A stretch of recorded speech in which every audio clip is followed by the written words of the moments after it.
క్రైస్తవ్యం అంటే ఒకటి గుర్తుపెట్టుకోండి, అందరూ మన సోదరి మనులు.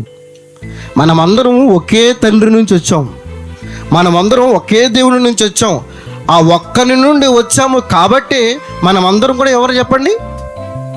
అన్నదమ్ములము, అన్న చెల్లెలము. మనమందరం ఒకే తండ్రి పిల్లలం కాబట్టి ఒకరు పరలోకానికి ఒకరు పాతాళానికి వెళ్ళిపోతే ఎలా చెప్పండి?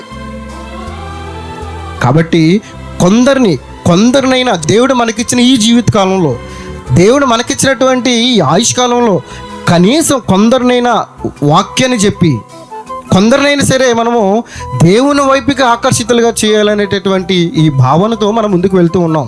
సత్యం తెలుసుకోవాలి. దేవుడు మనకిచ్చిన ఆయుష్కాలంలో, దేవుడు మనకిచ్చిన ఈ జీవితకాలంలో కష్టమైన, నష్టమైన, బాధలైన, కన్నీళ్ళైనా ఏదైనా సరే, నేనున్న నా గ్రామాన్ని, నా చుట్టుపక్కల ఉన్న నా గ్రామాన్ని సత్యాన్ని చెప్పి, సత్య మాటలను చెప్పి, నిజమైన మాటలను చెప్పి కొందరినైనా రక్షించాలనేటటువంటి భావనతో ఈ సభలు పెట్టేది.